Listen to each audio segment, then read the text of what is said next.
మనతో పాటు లింగారెడ్డి గారు జాయిన్ అవుతున్నారు, మాజీ ఎమ్మెల్యే. లింగారెడ్డి గారు, జీతల్ న్యూస్ కోసం సమయం కేటాయించిన ధన్యవాదాలు సార్. నమస్తే అండి. సో జగన్ పర్యటన చూస్తున్నారు, మీ విజువల్స్ ఎక్కడ చూసినా జనమే జనం. గుంటూరులోకి వెళ్లేందుకు దాదాపు 5-6 గంటలు పట్టింది తాడేపల్లి నుంచి. ఒకటి జనం వచ్చేదానికి, తర్వాత ప్రజాస్వామ్య పద్ధతిలో రాజకీయాలు నడిపేదానికి, ఎన్నికలు నడిపేదానికి చాలా తేడా ఉంది. ఉదాహరణకు ఆయనకు గత ఎన్నికల్లో 11 సీట్లు మాత్రమే వచ్చినాయి. మరి 11 సీట్లు వచ్చేదానికి 3 నెలలు 4 నెలల ముందు కూడా జనం వచ్చారు కదా. సిద్ధమా? ఎలక్షన్లు కూడా జనం వచ్చారు కదా. జనం వచ్చినా కూడా 11 సీట్లే కదా వచ్చింది. అది కాదు, అది అక్కడ వైసీపీ కార్యకర్తలు ఉండొచ్చు, ఇంకా మిగతా వాళ్ళు ఉండొచ్చు, వేరే వాళ్ళు కూడా ఉంటారు. ఏం జరుగుతుందో చూస్తామనేటువంటి ఒక ఆతృత అయితే ఉంటుంది. అది కాదు, ఇక్కడ తెలుగుదేశం ప్రభుత్వం హయాంలో కూడా ఆయన 100 మందిని తీసుకొని రోడ్లమ్మటి పరామర్శల పేరుతో 100 మంది అక్కడ వస్తా ఉంటే, తెలుగుదేశం ప్రభుత్వం దానికి ఆయన అరెస్ట్ చేయడము, జనాన్ని రాకుండా మరి ముందు జాగ్రత్త చర్యగా ప్రివెంటివ్ అరెస్ట్ చేయడము చేయలే. అది ఆయన సంతోషించాలా. ఎందుకంటే ఇది చట్టబద్ధంగా పరిపాలన జరగాల. మరి ప్రతిపక్షాలకు కూడా, ప్రతిపక్ష నాయకుడు, ప్రతిపక్షంలో ఉండేటువంటి మాజీ మంత్రులు ఎంత చెడ్డ వాళ్ళైనా కూడా మరి వాళ్ళ కార్యక్రమాలు వాళ్ళు చేసుకోవాలని చెప్పి స్వేచ్ఛనిచ్చింది కదా ఈ ప్రభుత్వము. అందువల్లనే ఆయన రావడం జరిగింది, జనం రావడం జరిగింది.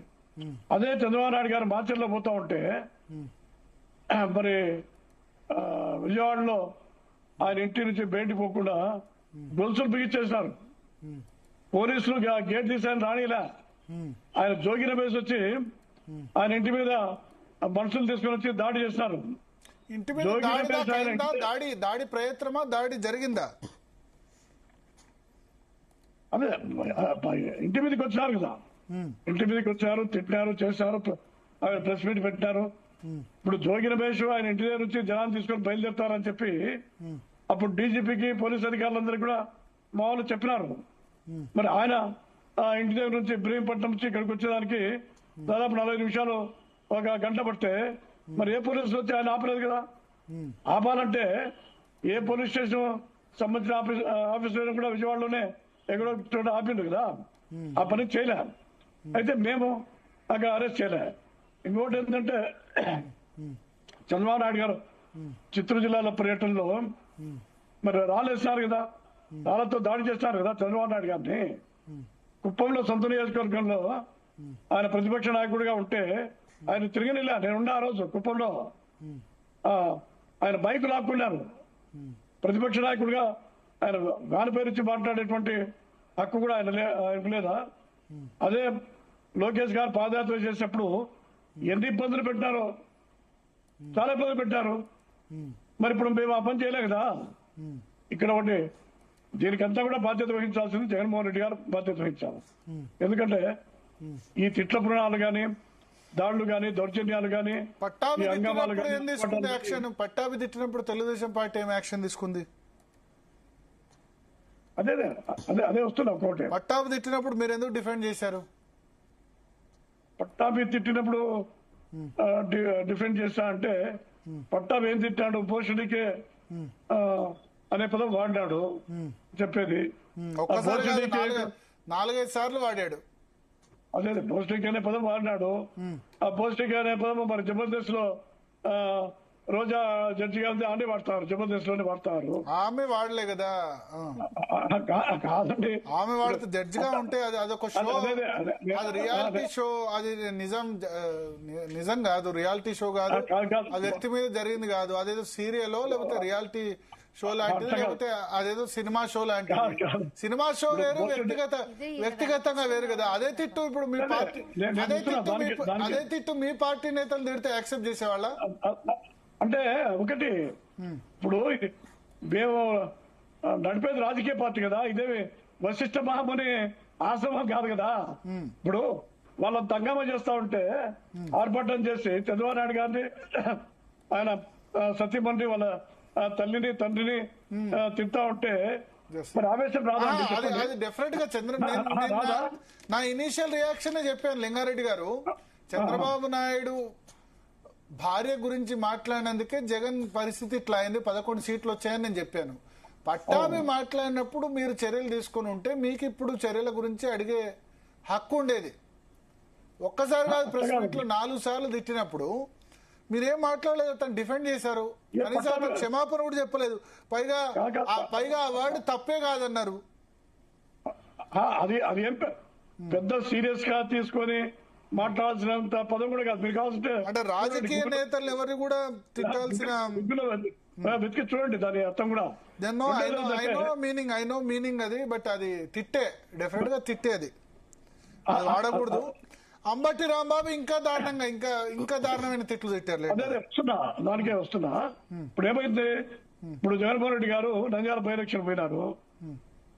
అక్కడ ఎలక్షన్ కోడ్ అమల్లో ఉంది. ఆయన ప్రతిపక్ష నాయకుడు, చంద్రబాబు నాయుడు గారు ముఖ్యమంత్రి. చంద్రబాబు నాయుడు గారిని ఉరి తీయాలా, షూట్ చేయాలా, నంద్యాల సెంటర్ లో షూట్ చేయాలని చెప్పినాడు. మరి ఇది కరెక్ట్ అయింది? ఒక ముఖ్యమంత్రిని ప్రతిపక్ష నాయకుడు షూట్ చేస్తాడా? పైగా ఎలక్షన్ కూడా అమల్లో ఉండేటప్పుడు. ఇంకోటి ఏమంటే, ఇది జగన్మోహన్ రెడ్డి గారి కళ్ళల్లో ఆనందం చూసి దానికే మాట్లాడతారు. ఇప్పుడు మీకేమి ఎవరు చంద్రబాబు నాయుడు గారితో అలా ఇంట్లో వాళ్ళు తిడితే వాళ్ళకి మంత్రి పదవులు వస్తాయి. జగన్ ఆనందం కోసం వైసీపీ వాళ్ళు ప్రయత్నం చేస్తున్నారు, చంద్రబాబు ఆనందం కోసం టీడీపీ వాళ్ళు ప్రయత్నం చేస్తున్నారు. అయిపోతున్నారు. అదే చంద్రబాబు నాయుడు గారిని ఆయన కుటుంబ సభ్యులు ఎంత ఘోరంగా తిడితే అంత మంచి పోర్టుపోలియో కూడా వస్తా ఉంది. ఇప్పుడు అసెంబ్లీలో తిట్టాడా కొడాలని? చంద్రబాబు నాయుడు గారి తండ్రిని కొడాలని తిట్టాడా? మరి ఆ రోజు ఈయన నవ్వుతున్నాడు కానీ జగన్మోహన్ రెడ్డి గారు నాని నువ్వు అట్లా మాట్లాడకూడదు, తప్పు, ఆయనకి ఏం సంబంధం చంద్రబాబు నాయుడు గారి తండ్రికి రాజకీయాలతో, ఆయన ఎవరైనా అట్లా మాట్లాడాడా? దానికి రియాక్షన్ గా మీరు మాట్లాడదానికని ఎప్పుడైనా ఖండించాడా? మొత్తం అసెంబ్లీ అంతా కూడా అతను ఉన్నాడు. ఎవరు? అనిల్ యాదవ్, సునీల్ యాదవ్, నెల్లూరు మంత్రి. అతను ఏమంటాడు, రాడు దిగింది అంటాడు. మరి అసెంబ్లీలో రాడు దిగింది అంటే మేము ఏం చేయాలి? మేము చూడండి ఇంత ఘోరమైనటువంటి పరిస్థితి. అధికారం కోల్పోయారు కదా లింగారెడ్డి గారు, అందుకే వాళ్ళు ఇప్పుడు పదవిలో మీరున్నారు. ఇప్పుడు మీరు కూడా మాది రాజకీయ పార్టీ ఇలాగే ఉండాలంటున్నారు. మీరు కూడా వాళ్ళ చేస్తే మీకు వాళ్ళకి డిఫరెన్స్ ఏమి ఉంటుంది? మీరు ఇప్పుడు ఏమన్నారు, వశిష్ఠ ముని ఆశ్రమం కాదు మేము నడిపేది రాజకీయ పార్టీ అన్నారు. అంటే మీరు కూడా వాళ్ళ వేలో వెళ్దాం అనుకుంటున్నారా? అట్లా కాదు కదా. ఇప్పుడు వాడేమంటాడు, అగ్గిపుల్ల పెట్టాడు, పెద్ద మంటలు ఊరంతా కాలిపోతా ఉంటుంది. నేనేసింది అగ్గిపుల్ల కదా అంటాడు వాడు. ఊరంతా కాలిపోతుంది. అసలు పోస్టర్ తోనే కదా ఇష్యూ స్టార్ట్ అయింది. అట్లా కాదు, పోస్టర్ తో ఇష్యూ స్టార్ట్ అయిందంటే ఇంకా నారాసుర రక్త చరిత్ర అది వివేకానంద రెడ్డిని చెప్పింది చంద్రబాబు నాయుడు లోకేష్ చంపించిందని చెప్పి పోస్టర్లు ఇస్తారు, పుస్తకాలు ఇస్తారు. మరి ఇంకా ఆ పోస్టర్లకే అంత వాళ్ళు పీకేసుకుంటా ఉంటే ఇంకా వాళ్ళు చేసిన దానికి ఇవతల నుంచి ఎంత సీరియస్ రియాక్షన్ ప్రజలు సమాధానం చెప్పారు కదా లింగారెడ్డి గారు, వాళ్ళకి ప్రజలు అయితే సమాధానం చెప్పారు. ఇప్పుడు మీరు అధికారంలో ఉన్నారు, మీరు కూడా వాళ్ళ వేలో వెళ్తే ఎట్లా? అట్లా అవ్వదు కదా. ఇదేదో ఒక రాష్ట్ర సమస్యలే చేశారు ఇద్దరు పార్టీ. సరే ఒక మాట నేను అడుగుతున్నాను. సరే మా గాంధీ మహాత్ముడు ఒక చెంప కొడితే రెండో చెంప చూపించమన్నట్టు మేము కూడా ఊరుకుంటాము. మేము ఊరుకొని చంద్రబాబు నాయుడు గారి తల్లిని తిడితే తెలుగుదేశం పార్టీ కార్యకర్తలు ఊరుకుంటారు అంటే రేపు మాకు జరిగితే ఎవరు దిక్కని అనుకోరా కార్యకర్త? అనుకుంటారా చెప్పండి. మీరు అడిగిన ప్రశ్న మల్లాది విష్ణు గారు జాయిన్ అయ్యారు. మల్లాది విష్ణు గారు జాయిన్ అయ్యారు వైఎస్ఆర్ కాంగ్రెస్ పార్టీ నుంచి.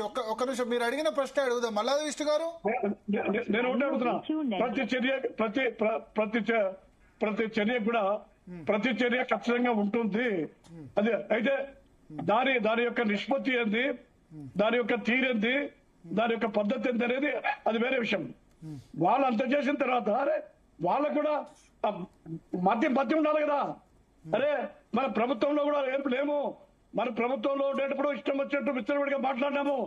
ఇప్పుడు వాళ్ళ ప్రభుత్వం ఉంది, ఇప్పుడు కూడా విచ్చలవిడిగా మాట్లాడితే ఇది బాగలేదని చెప్పి వాళ్ళకి ఉండాలి కదా. అది లింగారెడ్డి గారు ఇప్పుడు ఏమవుతుంది? ఇప్పుడు ఆయన పర్యటన చేశారు, జనాలందరూ వచ్చారు, ఇప్పుడు ఏదో పెద్ద రాష్ట్రంలో ఏదో పెద్ద సమస్య జరుగుతుంది అన్నట్టు అవుతుంది. ఆ ఇష్యూని అదే రోజు మీరు కంట్రోల్ చేసుంటే, అసలు టీడీపీ కార్యకర్తలు వాళ్ళ ఇంటి మీద దాడి చేయకపోయి ఉంటే ఇదంతా జరిగేది కాదు. అట్లా కాదండి, చంద్రబాబు నాయుడు గారు చెప్పినారు, ఇది